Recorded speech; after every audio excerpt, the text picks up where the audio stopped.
All right. Welcome back from break. Hopefully everybody just enjoyed themselves a bit. Trying to on the time and waiting for. Go to this panel, we're going to cover aspects of open source, primarily in the health space. So we'll cover initiatives and open source opportunities within various agencies, and then we'll discuss some of the challenges and how we've been able to address them with legislative changes, some security fixes, and otherwise. So let's take a quick opportunity to introduce our panel together. We have Alberto Viera, software engineer, CMS. And we have Israni, acting deputy administrator at USDS, and McLain, data scientist with the IRS. So we'll go ahead and dive into our first set of questions. This is going to be for Alberto. So from your perspective at CMS, what open source opportunities exist for federal government initiatives? How do you see these opportunities enhancing both health equity, patient care, and agencies of government health programs? So I would say for us,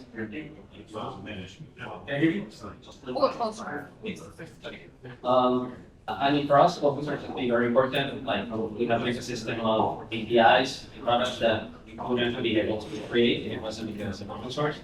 We have open source at all layers, like from the operating system to like the technology frameworks, programming languages, and everything, right? So that is super important for us. I would say in terms of like, there's like low-hanging fruit stuff for government and innovation. It's like, you know, we need to start building products using open source. There's still like some fear, uncertainty, right? About like, can we really use open source? That shouldn't be a question these days. And you know, I think there's a tendency government to reinvent the wheel, right? Internally and across agencies. There's also a tendency, why build it once when you can build it twice? Right? We partners to also play together with the government, right? I think building open source solutions and using open source is a way to actually do this, right? Start reusing software, start building it. Speaking of health IT, I would say there's a lot of momentum that has been going on for the past few years in terms of policy. On the one side, the Office of the National Coordinator, now the Assistant Secretary for Technology Policy at ACP, at HHS, they've been working on like a certificate program for like electronic health records, EMRs, and there's like requirements for these product developers to actually comply and have like FHIR capabilities and other open standard functionalities. So that has been happening. CMS, on the other hand, has been pushing policy to create like kind of mandate organizations that CMS oversees. Different application programming interfaces, APIs, for like data sharing and converting. So now we have like this healthcare ecosystem where like the EHRs implement the fast healthcare interoperability and resources standard. We have these other APIs that are being mandated to other healthcare organizations.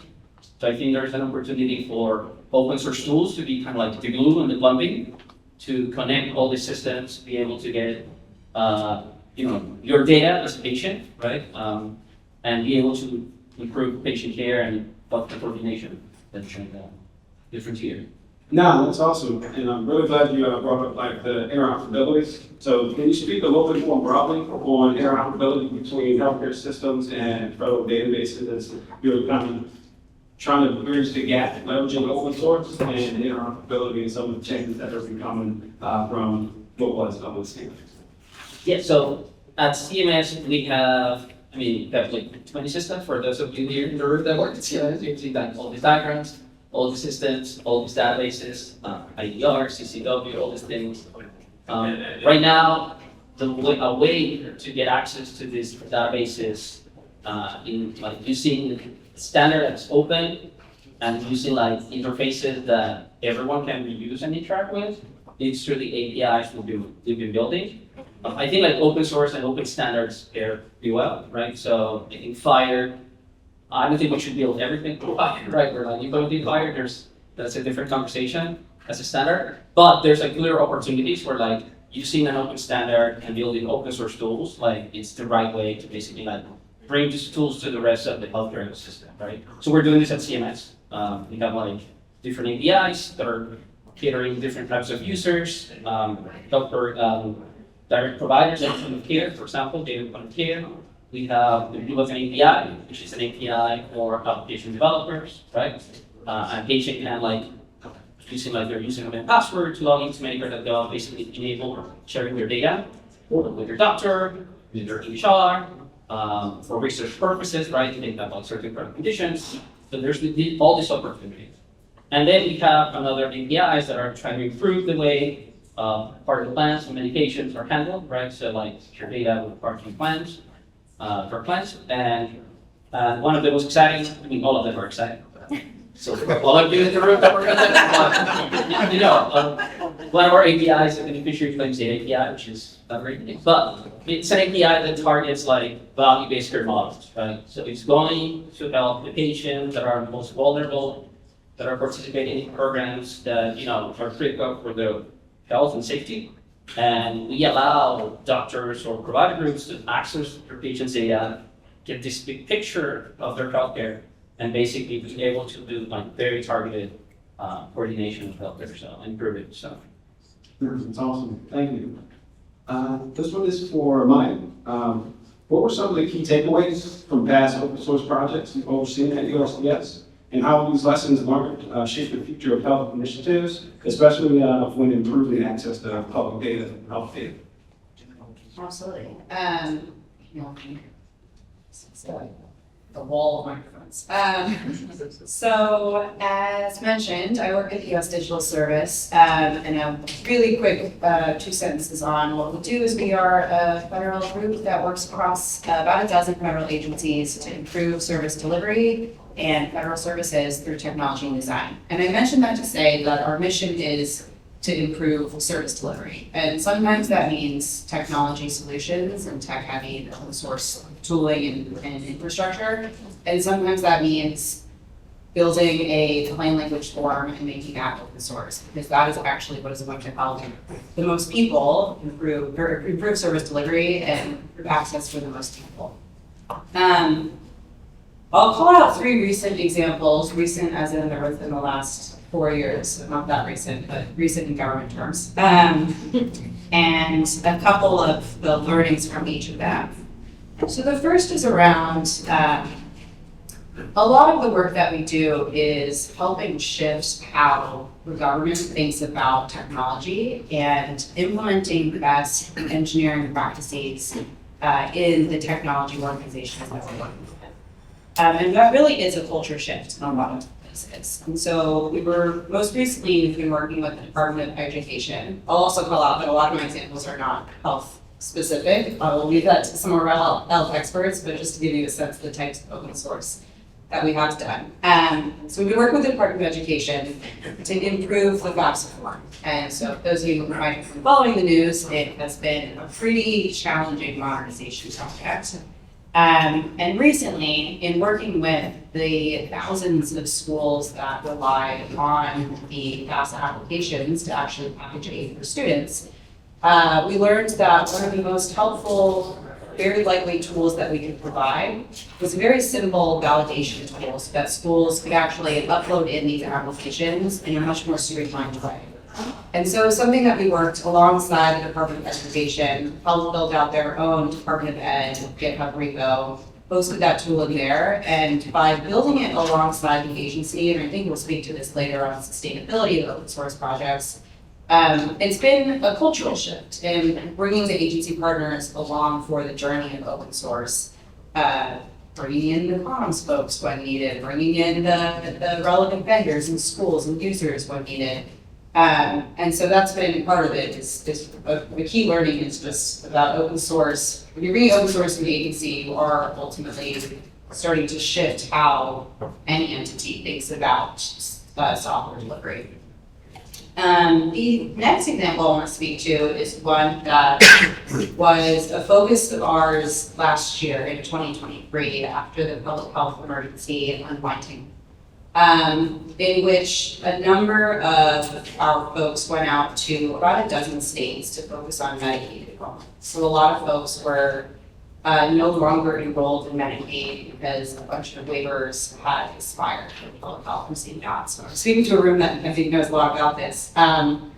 And we went to about a dozen states, and in particular focused on the ex parte renewal process. So this is a specific way that folks should be getting automatically renewed in Medicaid, but due to some software issues in a lot of the state systems, children were getting kicked out of Medicaid when they should not have been. And so the software fix itself was pretty minor when it comes to it. But what we learned that what was the most important to do, especially with states that might not be as resourced, might not have in-house technical folks, rely heavily on vendors to actually build these systems. We realized that the most important part of that we could open source was actually a playbook on what we were doing across these dozen states, so that we could lean on a larger community of specific technologists or state technology folks or state non-technology folks to actually continue that type of work. And so what we ended up doing was open sourcing a Medicaid renewals playbook, and both told the story of what we had done in states, then also provided some reference invitations on specific areas to look at where people might be falling out of Medicaid. And I mentioned that to say that was not a technology-heavy project whatsoever. I don't even think we open sourced any software is what I would say. But what we did open source was more accessible information that was, I think from our perspective, more likely to be adopted and more likely to drive the outcomes that we wanted to, rather than what that we were striving towards, rather than building potentially fancy or too complicated open source technical infrastructure that actually would not get adopted the way we wanted. The third example that I'll speak to is one that is in the audience. Lucas Brown was leading. If you haven't met him, I recommend you do. And Lucas Brown, along with a large team of USDSers, built out what was called the Climate and Environmental Screening Tool. And so this was one that basically took the entire map of the United States and built out a model to visualize which, down to the county areas, which areas were most vulnerable to environmental impacts. And it looked at a range of different open source data sources to contribute to an area's vulnerability. It also looked at areas that had that we wanted from a climate justice standpoint, want to focus investment areas in. And so they built out this entire tool. The entire tool is open source and is launched in production today. And the key learning from that was that we had our team of maybe 10 engineers, data scientists, product managers, and designers working on it. But what they were able to do was create a larger community of collaborators and contributors to continue to build out that tool and continue to maintain it and speak about sustainability as well later on today. And so they launched the tool, I think, about in 2022 was the first version, and continue to build upon it and maintain this as we go. All right, thank you. Our next question is going to be targeted for Gwen, coming from the IRS. And from your time there, what are some of the most innovative open source solutions in data science you've seen emerge? And have you encountered any institutional hesitancy towards using open source software, considering all the sensitive data that the IRS is setting? Yeah, so can you hear me okay? Yeah, great. So the IRS is one of the first agencies that was started by the federal government in 1862, I think. It's been around a really long time, and we've been underfunded for some time, so we got $40 billion from Congress recently. And part of that $3 billion was to do with hiring. And one of the stuff you work in the government, you know how challenging hiring can be. And so one of the tools that we've built in our team is the automated candidate review form. And what it does is it just looks through just an OCR, looks through and does a simple word search. to assess, does this someone have a skill set to use? And that's been used at VA and also, I think, in the CDC. So we do have some stuff that we are sending out there to help everyone else. We also built a Shine application that allows people to interface with that as well. And I have done lots of reading. I can assure you that it is ethical. So that was a big point of importance for me personally, working on this tool along with Viera, Ahmadi, and Nate Garcia. So, and before I go any further, I just want to say that I work at LE&I in the IRS and not a direct file. So I just want to be clear about that. I know all of you are like direct file. I don't have anything to do with it. But LE&I does really interesting stuff too. I'll just say we submitted the $30 billion tax bill for Microsoft. So, really important for the people in, in my division that do that kind of work. So, yeah. The second question that you asked was about hesitancy in terms of using open source software in the IRS. And I don't know how many of you have seen the movie The Matrix. I'm sure most of you have. There's a part in the beginning where Neo goes to meet Trinity. He follows a white rabbit. They meet in a club.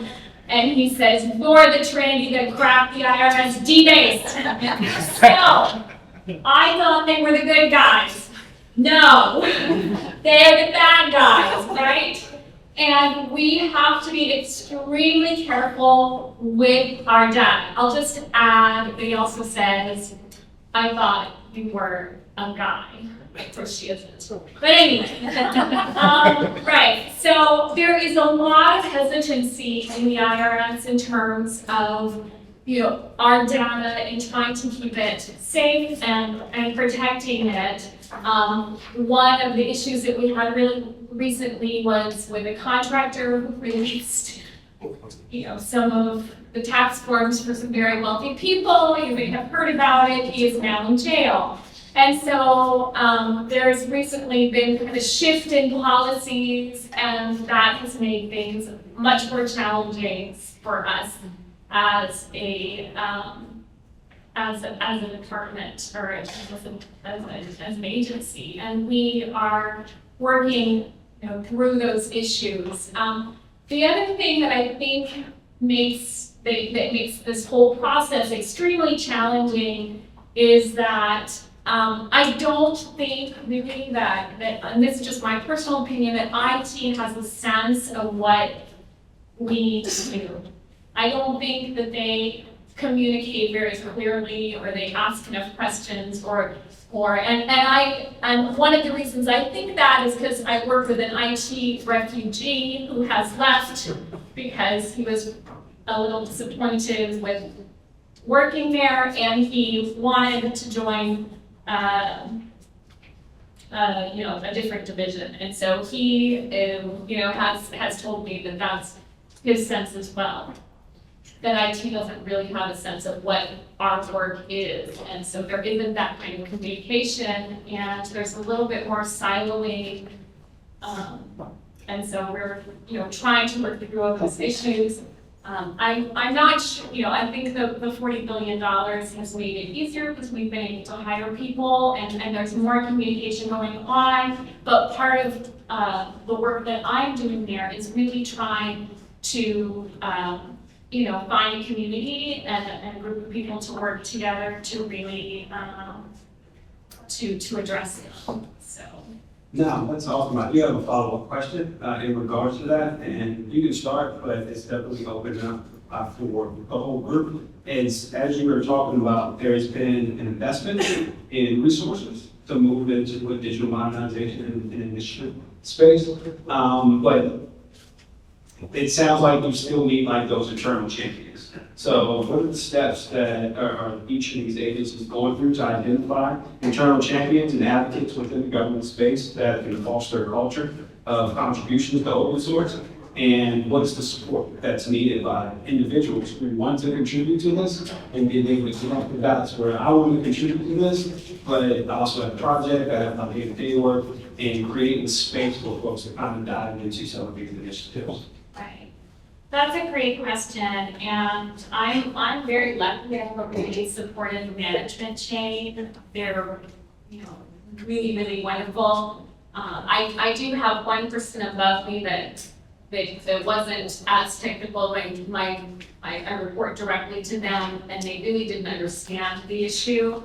But once we've gotten started, I think it's kind of all fallen into place. So there's a number of things I think that can be done. This year, I think, was the year of open source science for, I think, in the White House, if I'm not mistaken. And we've been talking a lot about the Nebraska problem, where there's this one people, doing all of this work that is so important and the basis of the pyramid on which all this stuff is built. And I think one thing that I really like to see done is to support the core teams of these open source programming languages. So I think there's been some acknowledgement of the importance of it in general and kind of these new kind of faces that come in, but there's people who've been working on it for 50 years, and I think we really should be acknowledging them as well and working with them. I personally, there's been a big push to write policies on ethical AI. Us, in the trenches, we do not have access to the tools that we need to build anything. Really, it's really challenging. And that put a bunch of procedures and policies on those of us that are kind of on the bottom, where now if you want to get access to this, you have to go through more barriers besides addressing IT, which was challenging for us. Other things that I think could be done is just like really simple coding guidelines, coding policies, like, style guides, like should contractor code be written, what do good comments look like? Just like really general guides that when we put out a request for proposals or a bid or something like that, that we can point to it and say, this is not aligned with this and with our guidelines about how code should be written, our style guides, and it needs to be updated because sometimes we get coding that's a little all over the place. I'll just say, I was glad to see there was an OMB policy that was released a couple of weeks ago that encouraged finding more open source software and working and considering open source software instead of just commercial off the shelf. And I think that was a step forward in my, I know I was asked to comment a little bit on it. But I think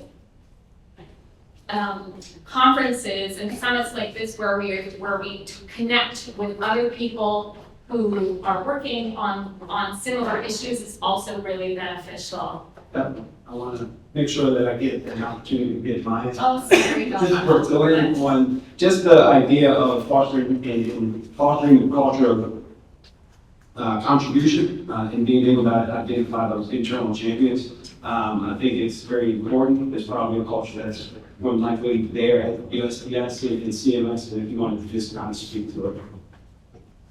Yeah. I think like every organization that starts with hiring.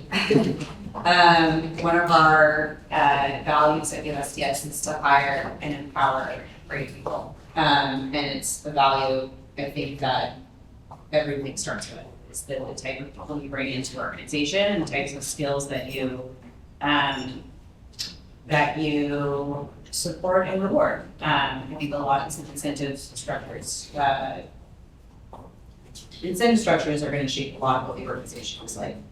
I'll kind of expand the question out from USDS though, and we've celebrated our 10th anniversary this summer, and so we've been around for a bit now. And the question that we have grappled with, especially in the last few years, is once you get out of the startup, the initial startup phase and into the upward teenage years of the organization, you ask yourself, what's our mission here? What are we really doing? What are we good at? And what are we actually not very good at?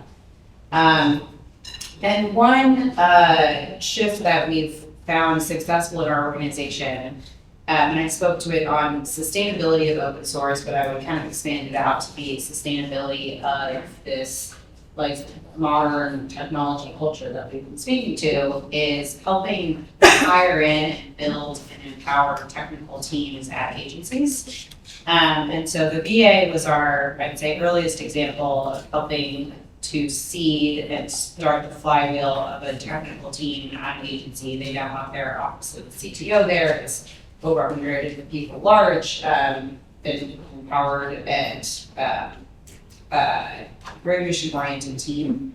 But I'd say in the last few years, we've also taken steps to both have our folks join digital service teams at agencies or technical teams at agencies. Alberto is a golden example of that. But I'll call out recent agencies we've been working with as IRS. Yes, we do have some folks over at IRS building out that. The work is not source per se, but starting to with that workforce development aspect that we've been speaking to. SSA is another example of that. They have a CIO and Chief Transformation Officer over there now, really starting to look at transforming how the agency thinks about technology and product delivery. FSA, Federal Student Aid for Education, is another digital service that helped start this year. And yeah, you spoke to, the one question you asked a few minutes earlier was around, and I'll paraphrase a bit, like the condition, what makes the right conditions kind of start to build that culture. Dollars are definitely a precondition, and now we got salaries and be able to buy infrastructure and actually run these systems. Champions as well, and I would say that both at the top down and top level, I look to someone like Remy, which I've seen quoted back and forth at CMS, and like I think a huge part of, and I don't know if I ever said this explicitly, but I think a huge part of the success of open source is credited to people like Remy, who have a champion on the ground, actually building this and leading teams and showing by doing, which I think is really important. And you have folks at the top level that do see the value of open source and are uplifting those types of initiatives. So both, I think, champions top down and bottoms up are what's really necessary to drive cultural changes at an agency. And I'll leave you with this, that one of the other things that gets tossed around in USDS is never let a crisis go to waste. So there is a moment that you think is finally the time that people might have the appetite to consider open source, to consider any modern technology practice that you've been pushing from a cultural standpoint for a while. Time is everything, and people are more willing sometimes to be open to ideas when there's a crisis that they just gone through, or an upcoming crisis where any type of modern technology practice would benefit. Afterwards, someone did tell me that the same thing. Yeah. I was at an organization that I won't mention amongst this group. So. Alberto. I would say on former USDS, that was part of the previous wave of the digital service team at CMS. I guess like retaining the right people, right, and hiring people has been a play. Yes, different teams have done. You know, it's like each wave is looking for like the next set of champions that are going to come to like take over the baton and keep running. You know, this is kind of a marathon, it's not a short sprint.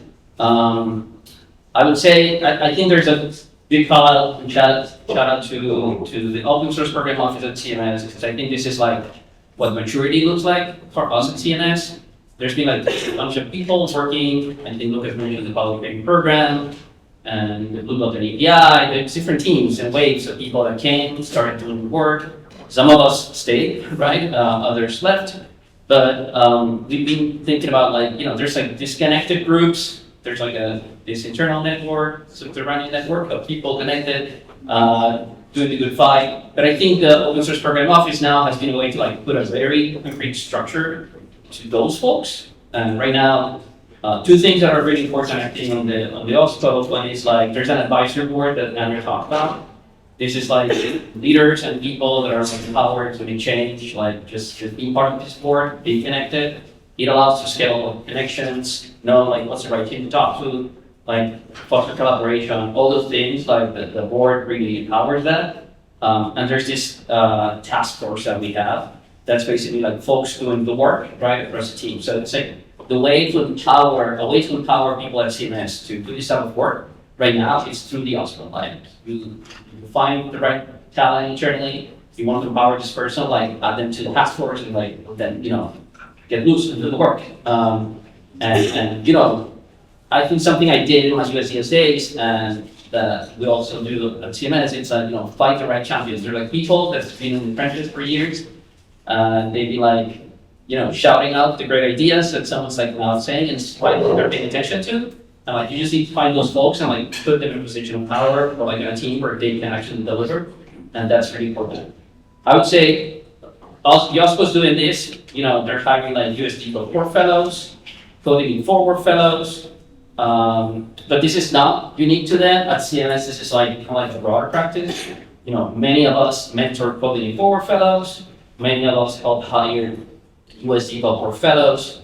Our team at the Office of Enterprise Data and Analytics, we have a bunch of GitHub Core Fellows from data scientists, software engineers, product managers, and they're starting to graduate into the agency. I think this is the way to bring this new cohort. Carly's here in the room. She's one of those, the very first at CMS, bringing those folks to the agency so they can, continue to work and be permanent. This is not a term limited model, so it can stay longer. And it's a way to start refreshing the agency. Remy Palau, there's retirement crisis, right? We're gonna fall short of having bright staff and good crisis, both at the same time. So that's really important. And there's a third element at CMS. I think CMS has grown to have communities of practice. Some of them formal or informal that work on product management, APIs, AI, security. And all of these communities are always bringing open source to the table, right? Because it's develop products as a product manager using open source tools. From an API perspective, how do you build APIs using open source tools? So all these communities that are open, they're not only for feds, but they're for everyone, feds, contractors, everyone in the agency, people, detail. And this is a way to also, upskilling, teach people, learn, foster these conversations. So all these ingredients at CMS, I think, is the way that the agency organically has grown to continue to develop this muscle. So, being able to hire them and do certain things to retain those people is really important and something that I think everyone can start doing. Yeah, that's awesome. And you responded to the question that we want to talk about workforce development, but I think you're hinting on is maintaining that talent, nurturing that talent, creating space for them to do the things that you taught them to do. We're very privileged to work alongside with CMS on a number of projects, so thank you for creating the space. I would say that from our project teams, definitely a member of our leadership team. So thank you to the CMS folks for that. We'll keep this going. This one, I'm going to kind of open it up for the whole group. So, oftentimes or not, open source projects often depend on volunteer efforts or small teams to kind of get things going. So which strategies do you recommend for ensuring the sustainability that we were talking about of critical open source projects that government agencies are increasingly starting to rely on? Just some thoughts on that field and how we can continue to keep pushing this forward. I mean, I can give it a shot. I think I will tell a story, this Cynthia story. So there's an open source project called Cynthia. It's an open source tool that was developed by MITRE Corporation. And this is a tool to basically generate synthetic test health data, right? And for those who work at CMS, data, testing data, de-identified data, these are complicated topics, right? And like some of the data you can actually reconstruct back to the real individual. So there's like a lot of hesitancy about sharing this data. So using this tool was like a way to actually generate test data that could be used to scale across teams, and that could actually be modeled using like standard like 5. So the agency, we were using this project, some of us, right? But the agency decided to actually hire a manager, right? And basically like pay them to bring the project, basically the talent and the people that run the project to actually scale Cynthia across the agency, the teams that were interested. So it was a way to basically sort of fund the project through MITRE, right? And keep it alive, and also like keep using it and expand its adoption proceeds. So I think this is like the simplest playbook. It's like, projects that are that mature and that have organizations that provide services, you could hire them. I think another example, we don't necessarily use this at CMS, but I think others in the healthcare industry use them, is the Happy Fire folks. This is a team that they develop this server and libraries to basically model data using the Fire standard and improve interoperability. And they also provide services. You can technically hire them, basically like have implementations of the Happy Fire server within your organization. So I think there's like, I don't know, this is like a pattern that maybe it's like a little hanging fruit. What are those opportunities that we can leverage? Either as a partnership with some of the partners in this room or directly with those organizations to basically support and fund these projects. Remy mentioned bug bounties, right? So I think bug bounties is the next frontier too. CISA is working on this, so being able to, check our projects and the software we built, and if there's bugs that go upstream, commit those bug fixes to the root project upstream, so that's a way to also fund these things. These bug bounty programs are actually paying people for finding these vulnerabilities. I think someone mentioned earlier, like it's contracts. I think it was maybe Jordan. Contracts need to have language, so if you enhance certain things or make a bug fix, like you need to commit that, right? So that is also taking steps. Like we should all be committing to bug fixes. If you're on a team and you fork a project because whatever reason and you're like enhancing it, you need to contribute back. It's like the way to keep these projects alive and to sustain. So for me, those are some opportunities. That said, I think we need to think about how do we fund these other projects that don't have this type of structure, right? Somebody, I think I saw here, Ben Morris from Floribus. At the Code for America conference, there was a conversation we had in an open source panel, right? And it was someone mentioned, like, can we use other direct costs as a way to, have a chunk of money and basically be able to use that to contribute or improve certain open source project, right?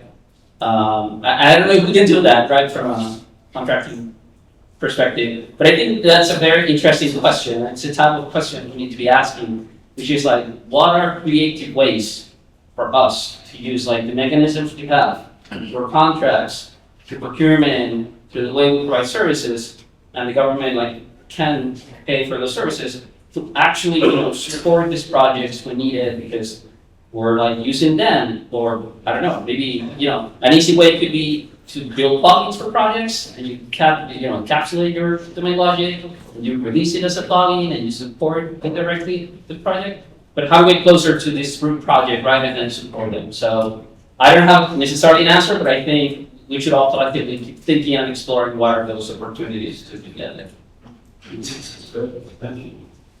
Maya, you have inputs on this one? So I'm not gonna, I echo everything that Alberto is saying. I'm not gonna repeat much of it. The only maybe other piece I'd add, I think maintenance of open source projects is not a government tech specific problem or a civic tech specific problem. It's also not even an open source specific problem, right? Maintenance of technology is something that is a challenge everywhere. I come, my background is in private tech, in the private tech industry, and the ongoing joke was that, that your first, if you do an internship at a company, your first project, once you came back full-time at said company, was to deprecate your intern project. The idea being, technology is constantly evolving. And I mentioned this all to say that I think also knowing, it's a very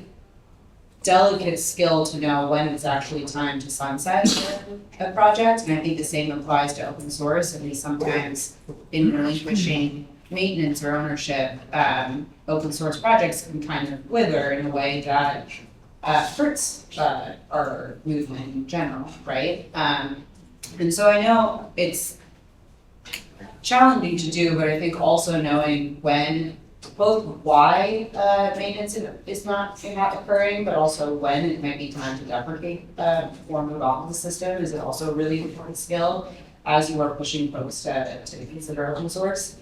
On the maintenance piece, I think it's important to kind of understand root causes of where are we losing momentum and why. So maybe it's a matter of resources. Maybe folks are getting pulled into other priorities.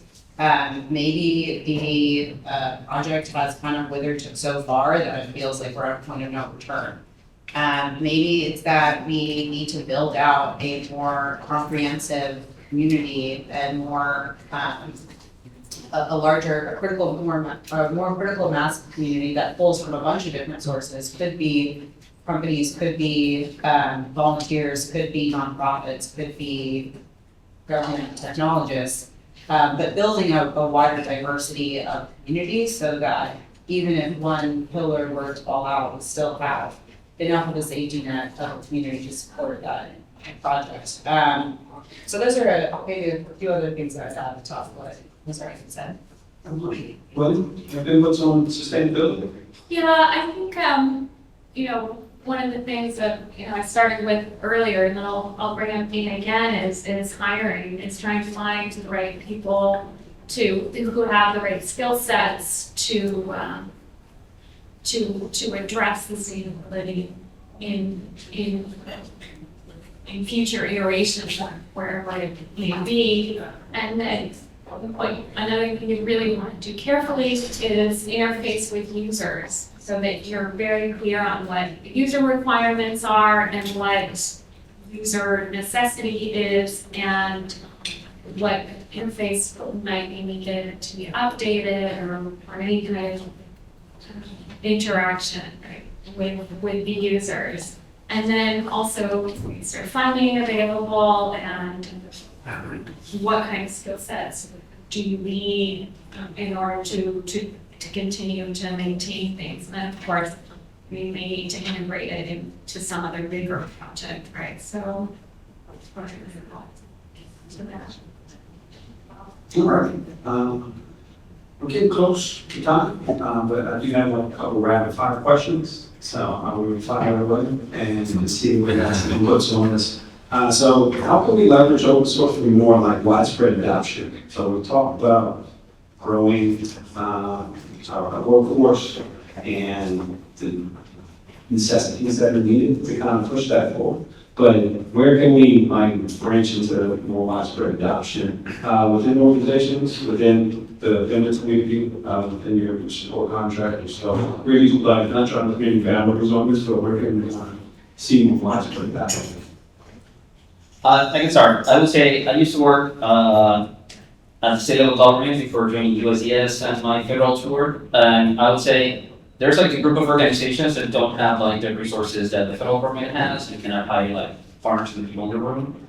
So there's like an opportunity for the government not only to mandate things, but also to build open source tools or empower building open source tools that can be used by these organizations that don't have the technical capacity to build things or to maintain software, right? So I think to me, there's a play here where like we use open source as a way to actually innovate and transform like state government, local government, and other organizations. So I think we should explore that. Maybe the CDC team, reports from others have been like kind of like hinting and touching a little bit at this because they actually need to interact with state government. But anyway, it is really hard out there, guys, when you work with state government in terms of like the resources and the things you have available. So I would say like that's like one way I would try to tackle this. No, that's really good. Pulled on some of the things from last night's public benefit report. We definitely heard about some of those challenges that states are so. And I'm glad, I think, Lucas is here, I guess, for grants, like, we need to also use grants kind of like as an incentive. Because like, in order to give money to these organizations and support them that can leverage this tool, like, we need to redesign grants, right? And make them more agile, and also have these grants benefit the people, that use these open source tools and maintain them. Like, this is a way to also like incentivize and give them incentives on these grant programs. So if you like add grants, which is money, and then you build tools that others contribute and support, I think there's an opportunity there. That's awesome. All right. Just my answer, which is just resources so that more entities have the ability to do so. And then I think maybe my other oversimplistic answer is like build useful shit. If like what you're building is actually useful, people will come to it and adopt it. And I think I say that a little bit facetiously, but I also say that seriously because I think, yeah, like focus on what actually matters. Focus on what actually is going to be useful for folks, and people will come. I'll just add to that a little and say, I think education is really, really important, especially of the people, the decision makers or managers or people who make those kinds of decisions. I don't think they have a sense of what you can do with open source software. So I'd really like to see, at least where I am, a lot more education. And I think, a lot of COTS products are actually open source software that's kind of been bundled up.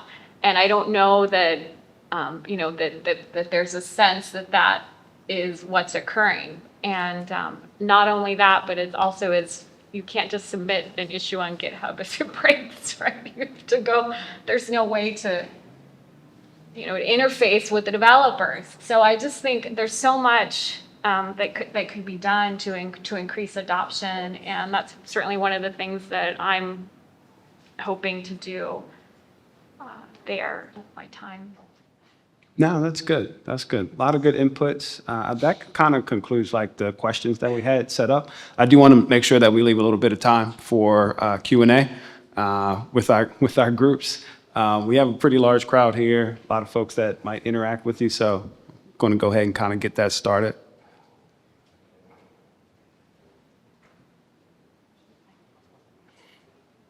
I think we have a question in the back. Really appreciated all that y'all shared about kind of the ways that you've incorporated open source work in the projects that you've done in the federal space. One question I had kind of around strategy, and would be curious to get anyone's perspective on this, but in particular, kind of like folks who have been on the ground implementing projects, is when you're interested in making work that's happening in the federal space open source, do you have any thoughts on whether it makes sense to kind of build it sort of as like a monorepo, a monolithic application that folks can kind of fork to help reduce the complexity of managing that, or breaking stuff out into smaller, more reusable packages? I know there's sort of trade-offs associated with both, but curious if y'all have seen that happen on projects that you've worked on, and if you have guidance on, what that trade-off looks like. Well, controversial question. Well, I mean, I would think about it. So for example, so there's like things you gotta do to open source a project, right? And like what's the best hygiene to actually open source a project? What are the minimum you should do to actually have like good open source compliance, all that stuff. I feel like the OSPO is like creating all the artifacts and a playbook for us to do that at scale in the agency, and basically have like best practices all over the place. I guess we have projects that are, could say open source and open, but they're not necessarily developed for organizations to reuse. They're more like a reference implementation. And they're used for organizations as an example of like how they can build their stuff, how like we have approached the problem. There's like, they can be, maybe they have the resources and they could like fork the project and actually like customize it for their needs. So there's like that type of project that it's more like an open source reference implementation for others to see and learn. We know, for example, in the healthcare space that some of our customers like look at our source code and actually like make share feedback about enhancements or things we could improve or new features, right? And like making it open source and open is a way to foster that collaboration, like make it async. On the other hand, I feel like if you're building stuff for someone to consume, I think this is a big deal because you're basically getting into other people's bill of materials, right? It's like you need to think about what does that mean for the organization in terms of like responding to vulnerabilities, making patches, and releasing those things, right? Our group started recently to work on like a set of like software development kits for the Blue Button API, and it's been released, right? And then it was very thoughtful. It was like, this is like a set of different libraries in a few languages for application developers to simplify their application development process and use our API, right? So it was very thoughtful, user-oriented. That was the scope. We've recently started seeing like adoption of that, right? And a couple of days ago, one team reached out to us and like shared feedback about the experience, how it worked out, the things they liked, the things they didn't. So I would approach it through this lens. It's like, is it really something to be reused?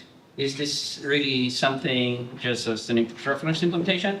Or whether you're building a library or something for others to actually reuse and make part of their development process and be thoughtful about it and approach it through that lens. It will be my 2 cents. Are there any other questions out there?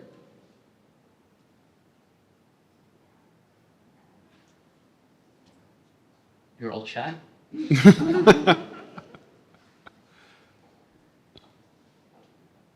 Okay. That is, yes. Just one question. This is for Maya, if you want. How often do you find service design or sort of finding how an organization is working as a prerequisite to sort of get them into a place where they can be able to think about what technology is right for them, which would then lead them to a place to look at open source? How often do you see that as a space that's a prerequisite? Yeah. Did everyone hear the question? No. Okay. Do you want to just grab the microphone and repeat it? See if I can say it again. Sorry. How often do you find that service designer figuring out how an organization works or how the people in that organization work serves as a prerequisite in discovery to be able to then get them to the right technical solution, be it open source or something else? Curious to see what your take is on sort of that space. Yeah, and I think I will represent my take, but not necessarily everyone's at USDS. But I mean, my background is in computer science and human-computer interaction. So in my opinion, it is a prerequisite, absolutely, to understand the end-to-end user experience or intended user experience before knowing when it's appropriate, responsible, and effective to actually apply technology. That is generally my perspective. That being said, at USDS, we get brought in to work on agency projects in various different phases. So it might be a rapid response project where, guess what? The technology is already in production and it's fallen over. So we might not have the luxury or privilege to take too much of a step back and look at service delivery. But I would say that even in those instances when we're coming in quite reactively and quite down the road of decisions, technical decisions being made, there is almost always a designer or service designer in that room. And almost always we are doing user research, even in a very rapid way, to understand the entire end-to-end delivery of said service. So that is my particular perspective there. I don't know if others want to add. Well, I mean, there's this now position of the chief experience officer across agencies, right? Some agencies are more successful than others with this role. And I think that's a way to kind of like bring that perspective to the agency.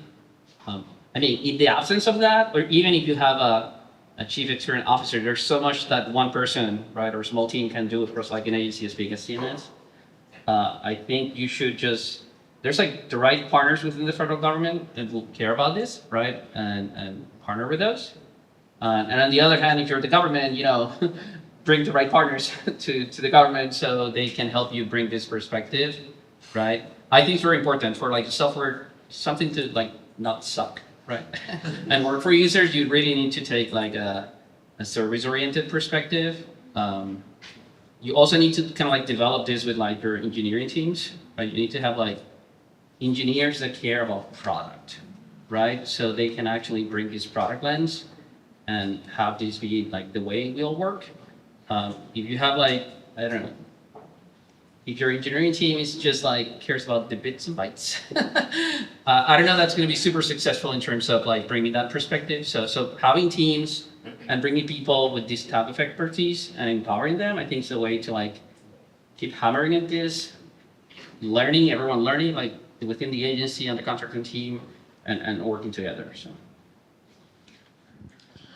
So somebody on the stage mentioned that if open source was the right option, so I wanted to flip it around and say, at what point is open source not the right option? And can we ever see a time that contracts, if they're going to be given to proprietary solutions, they have to come with an explanation as to why an open source package was not selected instead of a proprietary one? I think we have some audience participation.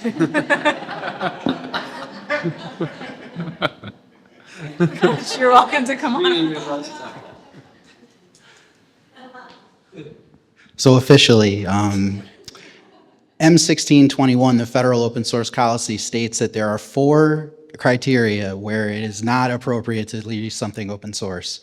When it's a threat to national security, when it's got something in a weird contract situation, or when the CIO of the Director of National Intelligence or the CIO of the agency deem that it shouldn't be open source. Otherwise, we should be defaulting to open for everything. Thank you.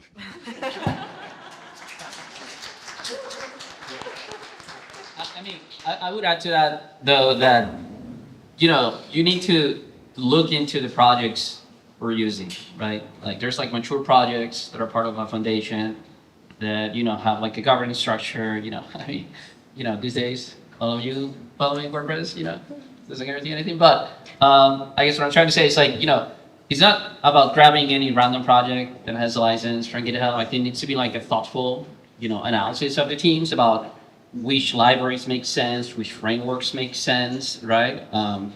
I think agencies need to, I don't know if there's like a single playbook for everyone, you know, so we're lucky that we care about this at CMS, we have an OSPO, and we think about this collectively, and there's like a lot of thought put into like, you know, libraries that we use. We have like our security folks that will care about like, you know, a project that it's maintained by some questionable random dude on the internet from, you cannot figure out from where. You know, we have gotten pushback about like, maybe can we find an alternative library, right? And that's like a fair discussion to have. But anyway, I think we should look into projects that are, you know, mature, that are sustained, and also, I mean, work on ways to keep them sustainable and mature and alive, right? Because that's the other part of the equation. We cannot just suck out of it and let it be. And also like, you know, look into things like end-of-life considerations of the technologies involved. All those things matter, right? So you need to like take a look at it and have like, bring the right people internally or externally that can go over these things and make like a structured analysis. I think I might reframe the question a little bit and say, well, first of all, I'm not going to disagree with M16. Whatever. I believe you on that. I should know that better. But I would maybe rephrase the question and ask, like, when is relying on open source not enough? And that speaks to what Alberto is saying, that just putting it open source might not be enough to drive the adoption, to drive sustainable maintenance, responsible maintenance. So thinking about more than just making it open source, but the entire infrastructure around it to ensure it's actually effective. I'll just add briefly that I don't think we'll ever not have Microsoft Suite at the IRS. I think that's really entrenched, and yeah, well, maybe one day. But I think there's some things that are just really entrenched in, and I guess what I mean by that is that you really need to see what the user's doing and what the cost would be to make this kind of transition. And I'm not convinced that we would ever get there, but who knows? Hopefully. Crazier things have happened. All righty. I think that concludes all of our questions for today. Can we get a big round of applause for all of our panelists today?